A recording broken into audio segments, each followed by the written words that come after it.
Welcome, dear learners. This is the third module of our MOOC course on Philosophical Foundation of Education. And this module delves into the core principles of two schools of philosophy, that is the Buddhism and the Jainism philosophy.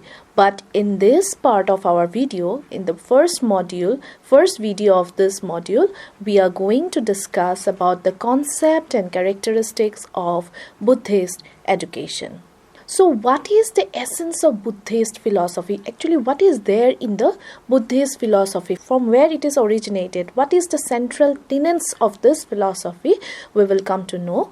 Now, Buddhism emerged as a challenge to the traditional Vedic practices.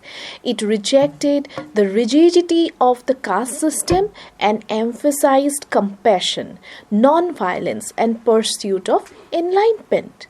Lord Buddha experienced the suffering of the world and dedicated his life to finding a path to liberation. So the context of the Buddhist philosophy is to get liberation from the life. So how to get rid of the sufferings of our life, sufferings, our sorrow, our dukh. That is how to get rid of this sufferings in our life is the main motive of the Buddhist philosophy. So what are the central tenets that includes the Buddhist philosophy? So Buddhism fundamentally about the overcoming of suffering, that is dukh, our sorrow. It emphasizes the four noble truths. And what are that? That is the reality of suffering, the cause of suffering, the possibility of ending suffering, and the noble eightfold path as the way to achieve this end. So to achieve the four noble truths, Buddhist philosophy has given us eightfold path through which we can achieve this aim. So what are these eightfold path, actually the guiding principles? What are this path through which we can achieve the fourfold noble truths of Buddhist philosophy? So first is the right understanding. So we must have a clear and accurate understanding of the four noble truths which was given by the Lord Buddha. Next is the right thought. So cultivating positive thoughts, ethical thoughts free from greed, hatred and delusion will lead to the fourfold noble truth of Buddhist philosophy. Next is the right speech. So we must speak truly.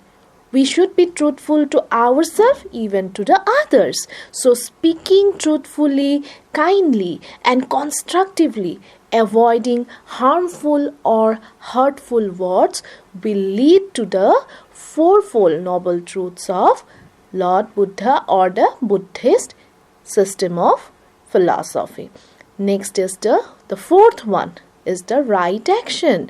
Acting in accordance with ethical principles, avoiding violence, stealing and other harmful deeds. So we must have to avoid all these things like violence, stealing, harmful deeds to achieve the fourfold noble truth of Buddha philosophy. Fifth is the right livelihood. Choosing a profession that aligns with ethical principles. We must work for our livelihood by aligned with the ethical principles which doesn't harm others. So right livelihood is also one of the eightfold path. It's a guiding principle which will lead to the four noble truths of Buddhist philosophy. Number 6 is the right effort. Making a conscious effort to cultivate good qualities and eliminate the negative ones. We must cultivate in ourselves the good quality which will lead to the four noble truths of Buddhist philosophy. The 7th is the right mindfulness. So paying attention to the present moment with awareness and clarity, observing thoughts, feeling and sensation.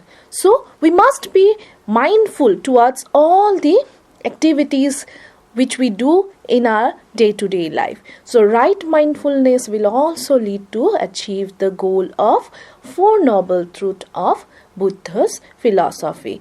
And the last but not the least, that is in Eightfold Path, the last guiding principle is the right concentration, developing deep concentration through meditation. So the Buddhist philosophy always emphasized on meditation, how we can do rightly concentrate on any of our activity through meditation. So it will lead to a state of mental clarity and insight. And if we go through this Eightfold Path or the guiding principle of Buddhist philosophy, we can achieve the 4 noble truths of Buddha philosophy, and which will help to overcome our suffering, that is the dukkha or the sorrow of our life. Till now we came to know about the Buddhist philosophy, what the Buddhism preach in their own philosophy. Now how this Buddhism is related to our education system. What education is given by the Buddhist philosophers? So what is the core values and the modern applications of Buddhism in education? Let's come to know from this part. So what are the core values? So Buddhist education actually emphasizes on compassion, mindfulness, ethical conduct, and the development of wisdom.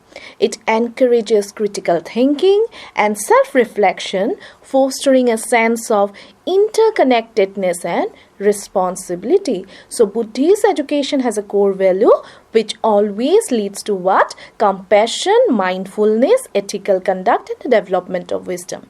So we can remember this 4 points, which actually the core value of the Buddhist education system. What is it? One is compassion, mindfulness, ethical conduct, and the development of wisdom. Now, what is its modern applications? How Buddhist philosophy can be applied in the modern system of education. So Buddhist principles can be applied in the various aspects of education. How? Such as promoting peaceful conflict resolution, fostering a sense of community, and encouraging sustainable living. Now, in every philosophy, in every school of philosophy or in every philosophy, we will have some merits and demerits. Similarly, Buddhist system of education also have some merits and demerits. Now let us explore a simple point of merit and demerit of Buddhist education. So what is the merit? So merit is to promote ethical development, foster inner peace, encourages self-reflection, cultivates a sense of interconnectedness, and promotes sustainability. But there is also a demerit of the system. Now, what is the demerit? That is the potential for indoctrination, limited focus on scientific and technical subjects, and potential for exclusionary practices if not implemented inclusively. So this are one of the point of merit of the Buddhist education, and another is the point of demerit of Buddhist education. Now, while going through the Buddhist philosophy, we have to know the core principles and educational system of Buddhists. So here again in this part, we will examine the key concepts like karma, rebirth, Nirvana, and the emphasis on non-violence, the rejection of the caste system, which are the most important thing of the Buddhist philosophy. So we will explore the structure of characteristics of Buddhist education, which emphasized monastic living, rigorous discipline, and a strong focus on moral and intellectual development. Now, what the Buddhist philosophy tell about karma and rebirth, that is the shaping the cycle of existence. We exist as a human being. Why? Because of our karma and due to rebirth as per Buddhist philosophy. Now, what is the law of karma? We all know karma, our deeds, our works, our activities, what we do. So what is the law of karma? According to the Buddhist philosophy, the concept of karma is central to the Buddhist philosophy. We possess this every action, thought, and intention, both positive and negative, creates consequences that shape an individual's future existence. And this consequence manifests as either happiness or suffering, depending on the nature of one's past karma. This principle underscores the importance of moral conduct and ethical living. So what actually the law of karma? It emphasizes that if we do something good, the good will come to us as a law of karma. It will come in return to us. And if we do something bad, it will also come to us as a law of karma. And as a positive consequences, what we'll get? We'll get happiness. And as a negative consequences of our karma, our deed, we will get suffering in our life. Next is the cycle of rebirth. What actually the Buddhism believes about the cycle of rebirth? What they want to tell us about rebirth? So Buddhism believes that the individual soul, that is Atma, undergoes a cycle of rebirth. We actually get rebirth due to our own karma in our past life, according to Buddhist philosophy. So what they say? A cycle of rebirth that is continually migrating to various forms of life. Maybe human being, maybe animal, maybe creatures, maybe any living things. So these are the cycle of rebirth according to the Buddhist philosophy. So this cycle is influenced by the individual's actions. What they believe, actually, the Buddhist belief of Buddhism is that we come to our rebirth, we get a rebirth according to our own action, own deeds and own attachments. We get a good life in our next, after our death, that is by our karma. If we get a bad life from a bad or a first life of suffering in our next life, that will be also for our karma. So this law of karma and the cycle of rebirth is interrelated as per the Buddhist philosophers. They say that this cycle is influenced by the individual actions, desires and attachment, driving a continuous process of birth, death and rebirth until the attainment of Nirvana. Now comes the word Nirvana. After karma and rebirth, what actually the Buddhist philosophers they want to mean, or the Buddhist philosophy they want to point out about Nirvana. So Nirvana is nothing but the ultimate liberation of our life, our Atma, our soul. So how we can get this ultimate liberation? By escape from suffering. So how we can escape from suffering? So Nirvana is the ultimate goal in Buddhist philosophy, representing a state of complete liberation from suffering, the cycle of rebirth and all forms of attachment. It is a state of perfect peace, tranquility and enlightenment. Another is understanding the nature of reality. We can attain Nirvana. How? By understanding the nature of reality. We have to have faith on the reality. We must accept the reality. So attaining Nirvana involves the achieving a deep understanding of the true nature of reality, recognizing the importance of all things and the illusory nature of self. This realization leads to a detachment from worldly desires and a transcendence of suffering. And the last one is a path of compassion and wisdom. We can attain Nirvana or the ultimate liberation by a path of compassion and wisdom. So the path to Nirvana involves cultivating compassion, wisdom, self-discipline through practice like meditation, mindfulness and ethical conduct. It emphasizes the importance of understanding interconnectedness of all beings and walking towards the benefit of all. So if we can have these three stages in our life, or the three things in our life, we can attain Nirvana, the ultimate liberation. That is how to escape from suffering. How? By our own deeds, by our own walk, that is by a state of perfect peace, tranquility and enlightenment. Understanding the true nature of reality. How? By realizing that we have to detach ourselves from the worldly desires and from the sufferings. And last is the path of compassion and wisdom. If we can follow the path of compassion and wisdom, yes, we can attain Nirvana or the ultimate liberation in our life. Next, they propounded about the non-violence. Buddhist philosophy also propounded about non-violence. It's a Buddhist ethics. So what are the things included in non-violence? One is ahimsa, Another is rejecting violence.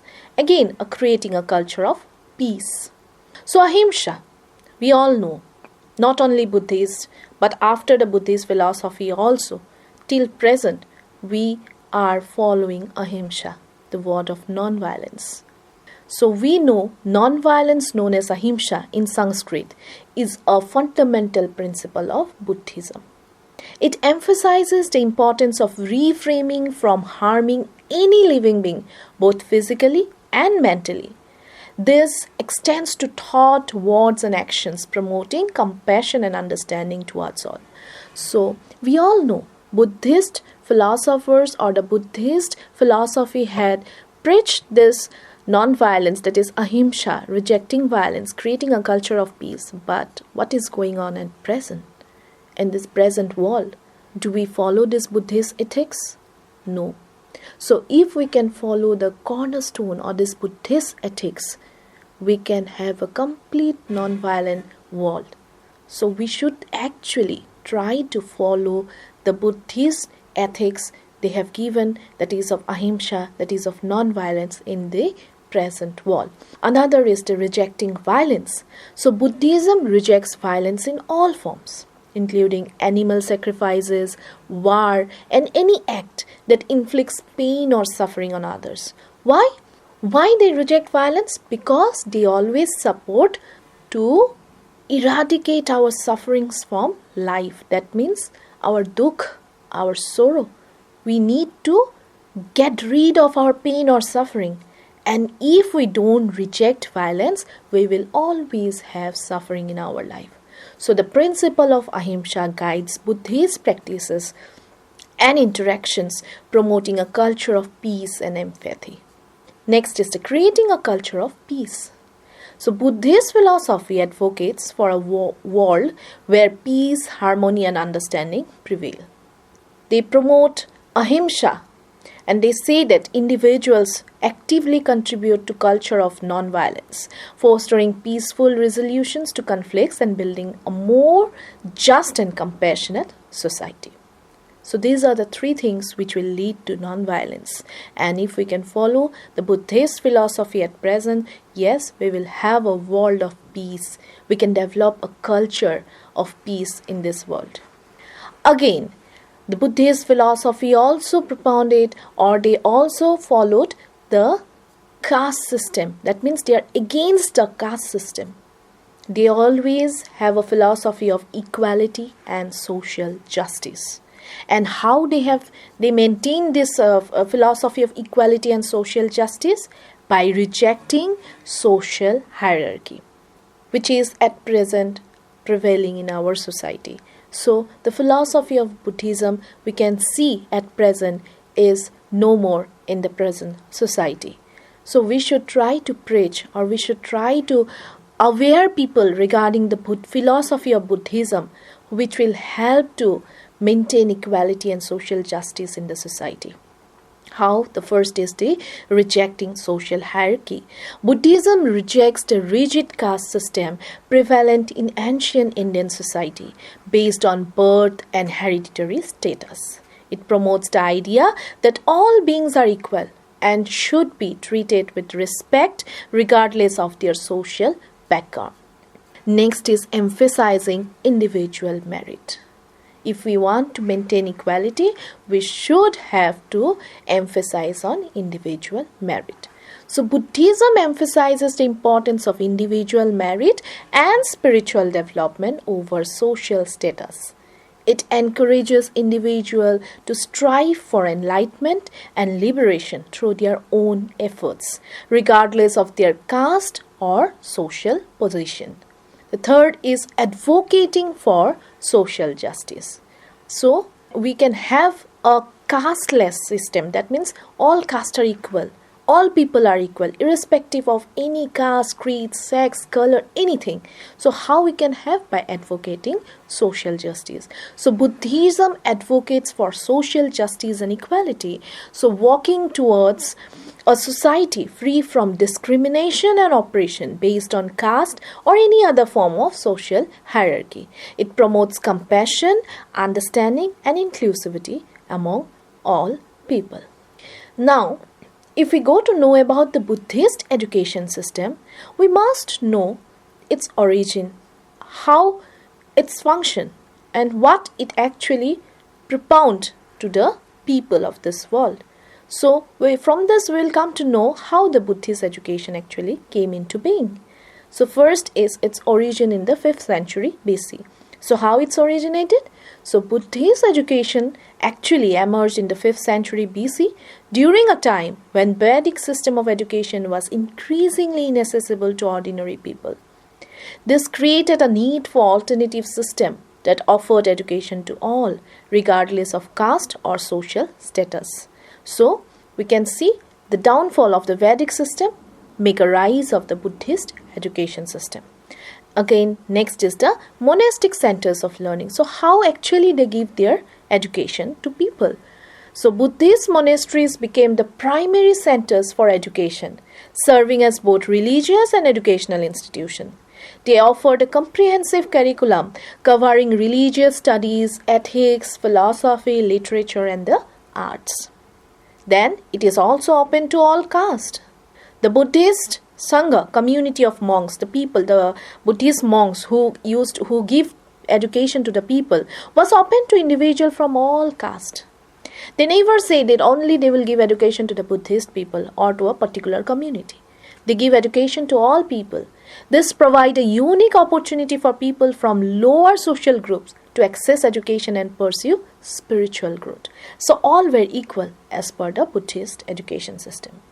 Next, the monastic life. That means how the life of learning when a student get enrolled in the education system of the Buddhist philosophy, how actually their education goes on. So first is admission and renunciation.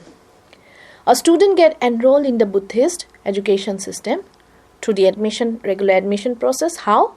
The students seeking admission to a monastery had to present themselves before the teacher and formally request education. They then renounced their worldly possessions, family lives, and former social identities, embracing a life dedicated to learning and spiritual development. They leave everything, their family, their worldly possession they have. They dedicate their life to the education system of Buddhist. Then comes their Pabajja ceremony. When they get enrolled, they have a ceremony, that is the Pabajja ceremony.